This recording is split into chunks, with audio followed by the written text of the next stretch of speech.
Chapter 7. Shadows of Lotus Petal. When Detective Martin walked into the briefing room the next morning, she nervously glanced at the back of the room. She didn't see Detective Parker. Not fully convinced that she had been freed of his looming presence, she surveyed the rest of the room. She didn't see him. She wanted to feel much relieved, but could land the feeling until 5 minutes into the briefing. After the brief hiccup, the first day without Parker on the task force, Detective Martin sailed through the day's agenda. By the end of the briefing, she was elated. It had only taken an hour. Few questions were asked. No one loitered gabbing pointlessly about the demise of the Seattle Supersonics' fortunes. No one talked behind his hand or glanced surreptitiously at her. She deemed that her confrontation with Wright had paid off. She had made her point, and for the first time in months, her anxiety lessened. She had firm control of the investigation. She could move forward unhindered by shadows. By the end of the first day, the task force had determined that the victim had not been a client of the clinic, and no one in the immediate area had seen her. They had checked missing persons in Seattle. No one fit her description. By the end of the second day, they had checked other family planning clinics in the greater Seattle area. Her identity still remained a mystery. That evening they canvassed the nightclubs. A few people thought that they might have seen her, but in the dim lighting, they just couldn't be sure. Her name remained unknown. On the third and fourth day, they tackled other family planning clinics, but they refused, for reasons of privacy, to discuss their clients. However, with some prodding, they hinted that they knew nothing. It was the same with the hospitals. Check the following. Missing persons in Seattle and other cities that don't offer abortions. Clubs in the area. Other family planning clinics. Doctors and hospitals in the area. Post-abortion support services. Local colleges. Churches in case she went for counseling. Pharmacies for meds for pregnancy. Bookstores selling books on pregnancy. Over those days, Detective Martin managed to pare her briefings down to 45 minutes. With her meticulous organization and her precise description of assignments, the officers appeared to be pleased with the lack of ambiguity, clearly defined tasks, and a clear sense of purpose. Their reports were succinct and, considering the new, detailed approach, delivered on an acceptable timeline. She felt that they were becoming a well-oiled machine. She even noticed smiles and nods from a few of the younger officers. She could feel their respect growing. She felt that she had won them over. She lacked only one thing: tangible results. However, it was very early in the investigation and results would come soon, she was sure. Something would break. All they had to do was stick to the process, which they appeared to dutifully do for several days. While the task force was leaving the morning briefing on the fifth day, Detective Martin, as she normally did, gathered her materials and neatly stacked them in a file box. In a few minutes, she left for her office. A small group had gathered near Detective Everett's desk. The few seconds of the conversation that drifted her way concerned the absence of Parker on a case that was so important. It stabbed her deeper than she expected. Was she losing them again? Was he sabotaging her investigation? Her impulse was to run to the captain, but she reconsidered. She had to show that she could handle this. It said too much about her if she couldn't. When she reached her door, Detective Martin saw the exiled Detective Wright lean into the discussion. She hesitated and strained to hear the next words. Parker had been there early every morning and was already out again chasing down clues. Detective Martin's ears were burning with inquisitiveness. She turned to the group and asked, "Detective Wright, will you please come into my office? The rest of you, you have work to do, so get to it." Fearing her harshness and not wanting to lose the ground that she had gained, she added, as politely as she could manage, "Please." Wright anticipated the worst when he walked into her office and stood at parade rest in front of her desk. "I hope you have learned your lesson. I know I was harsh with you, but I had a reason for making an example of you. I'd like to have you back on the task force." Even though she put on her best smile and used her most sincere tone, Wright responded, "Sorry, Detective Martin, I'm already working with Parker." "Really? Since when?" "Since the day after the captain removed Parker from the task force." She swallowed hard and, with marked discomfort, asked, "Well, how is the case going? Any progress? Any leads?" She fidgeted with the pen and wondered if she appeared as transparent as she felt. "Detective Martin, I appreciate you asking me to return to the team, but I think it's better if you can ask him yourself. I'm sure he will tell you." While she tried to suppress her shaky voice, it seeped through. "Well, if you change your mind, I'd be glad to have you back." Detective Wright nodded, snickered imperceptibly, and turned toward the door. As Wright was walking out of Detective Martin's office, Joan entered. She nodded to Wright as they passed just inside the office. In her hand were notes she had taken from printouts of the web page and the most recent department gossip that she had gathered. Holding the news tightly in front of her, she timidly approached Martin's desk. The news she delivered was not what Detective Martin wanted to hear. Martin had miscalculated. Her evaluation of the task force had been colored by her hope. At best, the text updates were spotty. A few people had still done none even after Detective Martin had given everyone a general tongue-lashing, which she did by text at the end of that first day. A few members were regular as clockwork. With frustration tinging every syllable, Detective Martin asked, "Is there anything else?" Joan stood quiet and noticeably nervous. "Tell me. I know there's more." While several members liked the website as a method of keeping track of the entire investigation, everyone hated her morning briefings. They were still too long and too tedious. She talked too much, and by the end of the briefing, when questions were allowed, people had forgotten the question that they had wanted to ask or simply didn't ask because they didn't want the briefing to go any longer. The consensus was that she had succeeded with one thing: no one wanted to say anything at the briefing. The expectation of good news that Detective Martin had wanted at the beginning of the report had gone from disappointment to a simmering anger. Overall, she had to admit that the investigation had produced little. To make it worse, there was a press conference in an hour. The press conference in the lobby of the station went as she expected, dismally. She tried to talk around the truth that the investigation had failed to make a major breakthrough. Captain Johnson stood behind her and to her right. He had prepared her to use several pat phrases to replace real information such as, "person of interest, unable to say at this time, we'll have to get back to you on that, we have nothing to tell you about that at this time," and the ubiquitous "that's part of our ongoing investigation." Captain Johnson stepped in only a few times to clarify a pat phrase. For 2/3 of the conference, Detective Martin grasped the podium as if it were the last lifesaver on the Titanic.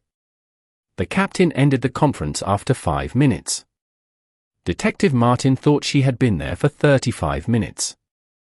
As they walked out of the lobby, her first words to the captain were, "That was more painful than passing a kidney stone. Look, it wasn't that bad. I've seen worse. Hell, I've given worse. The good thing was that you didn't get petulant or snippy, and you didn't glare at them although I thought you were going to crush the top of the podium. You were polite and I was too scared to do any of that. I just wanted it to end before I fainted. For the first one, you did, well, you didn't do badly." The captain smiled. She relaxed a little. "Don't forget. I didn't throw up either. There's that too. All in all, you didn't have to be carried out on a stretcher, so consider it a success." Joan's frequent updates to Martin became a continuous string of bad news. Parker's name kept coming up. Now, everything that related to Parker ate at Detective Martin. The prospect of him beating her to the killer pushed her closer to a panic attack. So far, only Parker knew about her history of panic attacks. He had been the one who had helped her through them, and he had used that damn Buddhist philosophy. Now, she felt he was the cause. If Parker were gone, everything would be better. the people would not be resisting the change that her more structured investigation required. Of that, she was certain. She was also certain that the troops didn't respect her the way that they had respected that damn Detective Lotus Blossom. Lindy Martin was sitting at home on the couch dressed only in a man's old, extra-large t-shirt. She had pulled her legs up and slung them to the side. She sipped a glass of red wine and talked at the TV, which was blaring with an infomercial program about Jinsu knives. Fucking Detective Lotus Blossom, I'd like to slice and dice something, but it's not a tomato. As the announcer's voice droned on, her eyes drifted shut.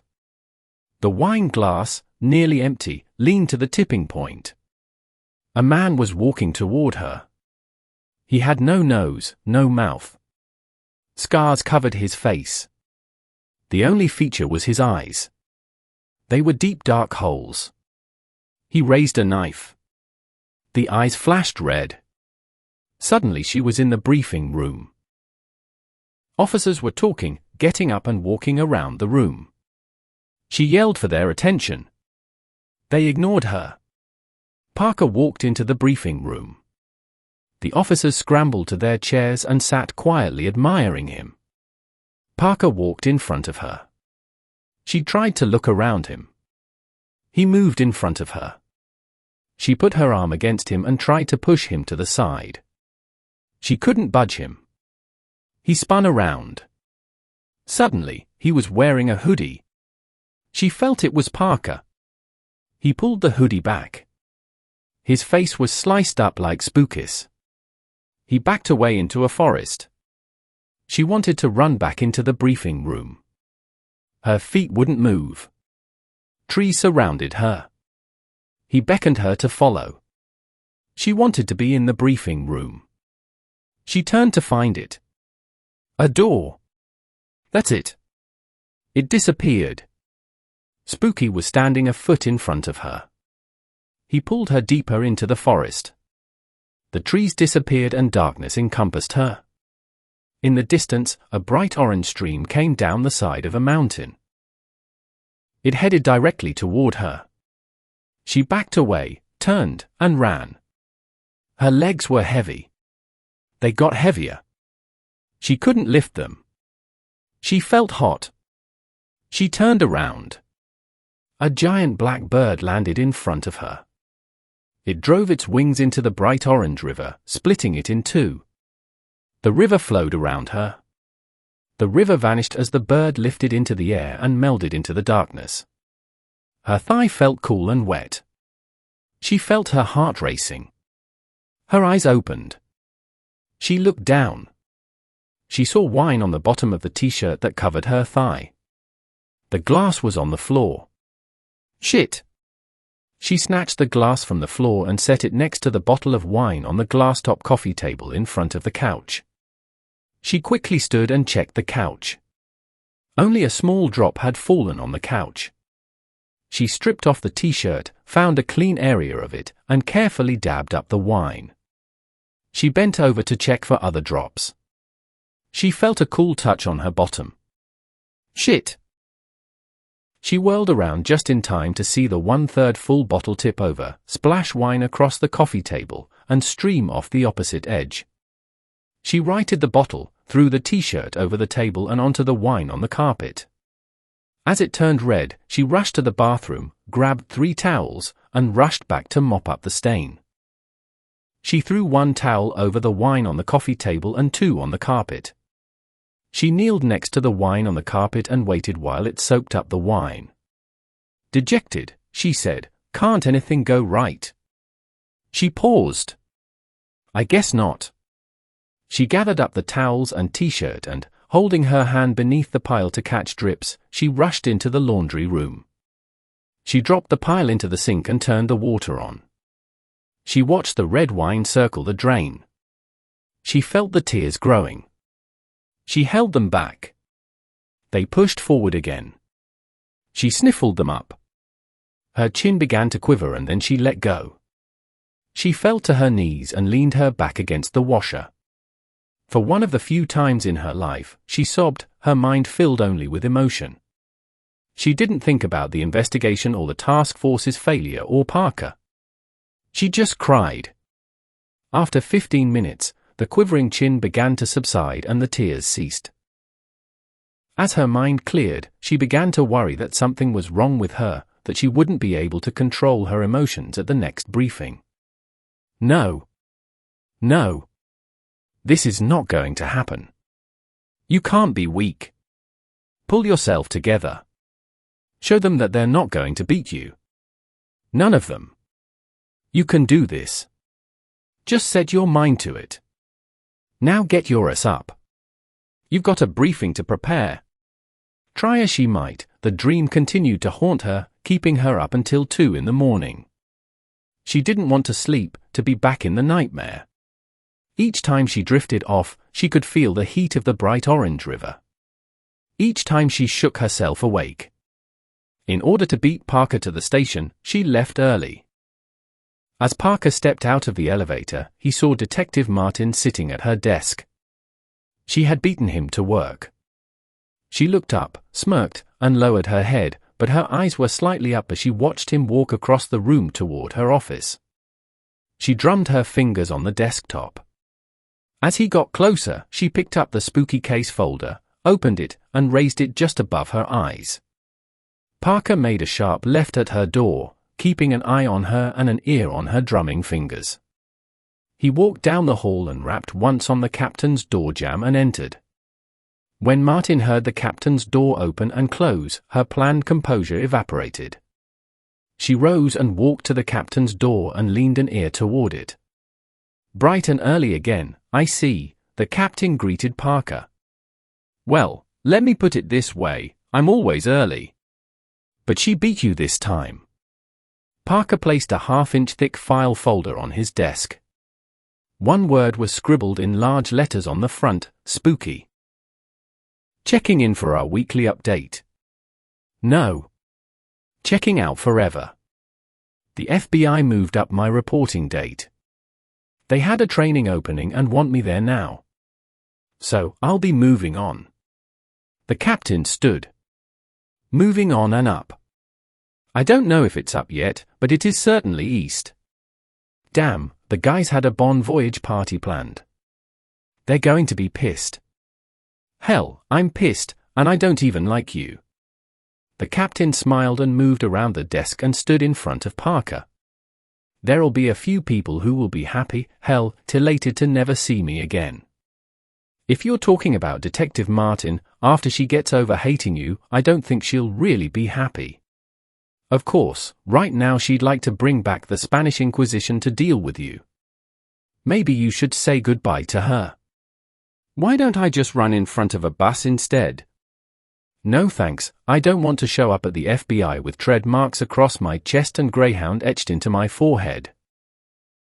I don't think Greyhound would fit on your forehead.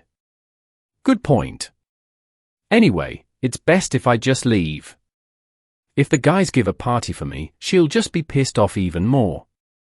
And if she's in charge of the refreshments, no one should drink the Kool-Aid or eat the cake.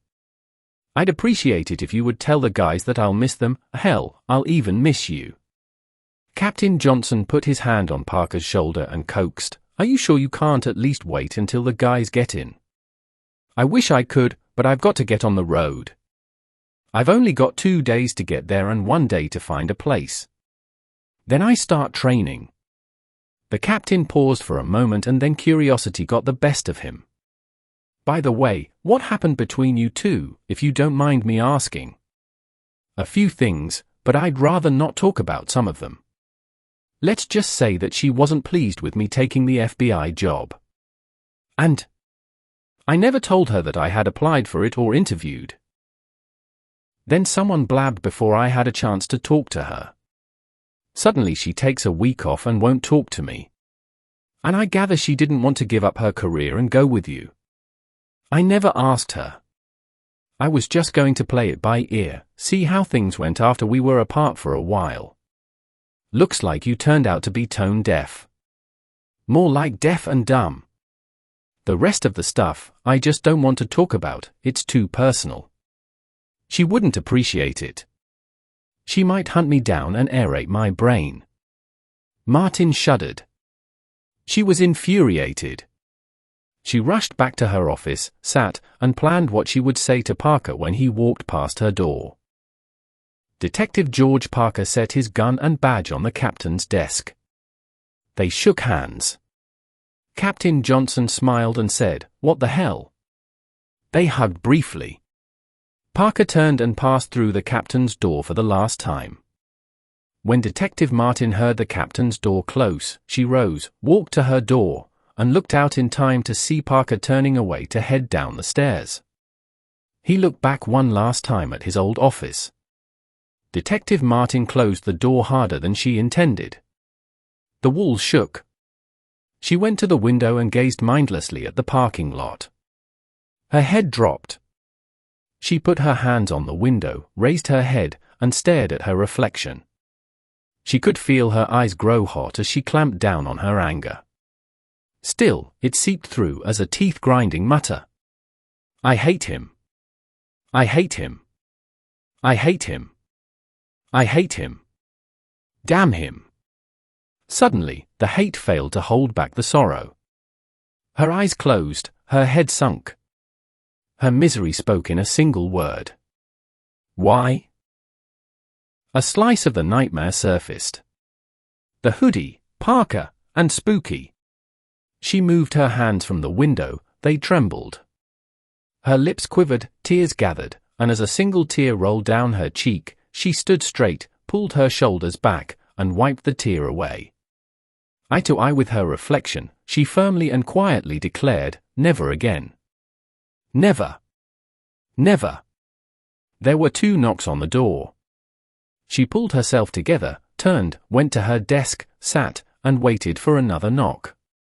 It came before she had a chance to settle in and pretend to be reading the case folder. She cleared her throat and, as cheerfully as she could fake, said, "Enter." While still holding the door, Captain Johnson stuck his head in and, evidencing concern, inquired, "Are you okay?"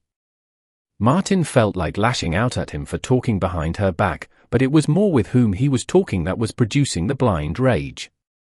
She felt that 2 men, who had no idea what she had gone through, had laid her bare. They had no idea what pressure this case was putting on her. Suddenly, that last vision of Parker turning to go down the stairs entered her mind. Then all the words drenched with hate that she had thrown at him came back to her. But she was done with him, and he was out of her life, and she should be happy or at least relieved. She was neither, but she could fake it for the captain. "Yes, I'm fine. Just going over the reports on the case. I was worried. There's no need to worry about me. I can take care of myself. I was worried about the door. There must be a strong wind whipping through this office because lately the door keeps slamming." The captain's humor was not appreciated. If she couldn't calm her emotion soon, his sarcasm might become a detonator to a tirade that he would not countenance. She calmed just enough to put out the fuse. "Sorry. I'll be more careful." "Good. Now maybe the door will make it through the year. I don't know if the requisition for your new door is in our budget." Martin forced a smile and apologized again. The sting of the second apology weighed even heavier, but she concealed it with another disingenuous smile. "By the way, Detective Parker is off the case completely, so, the race is off." "Why? Did he give up?" "Oh no. Nothing like that. The FBI wants him to start his training right away. He's gone for good, so, you won't have to worry about him anymore." "I'm not. I mean, I wasn't worried about him. That's not what I was suggesting." "Well, nonetheless, he means nothing to me. Suit yourself. I just thought you 2 had something going there for a while. It was nothing important. It just ended. It ran its course. No big deal." "Okay, glad to hear that. Just be careful of the door. It should be easy now that he's gone." The captain walked back to his office. Martin stared at the picture of the old station house that she had recently hung directly across from her desk. She didn't understand why she wasn't happy that he was finally gone. She was confused and surprised by her reaction. It stung that he didn't make one last attempt to see her, one last attempt to apologize. She would have wanted to drive a dagger through his heart if he did, but still, she wanted him to try. She would never see him again, and she felt empty as the day a small life of their making had been torn from her. She wanted to keep hating him, if she could.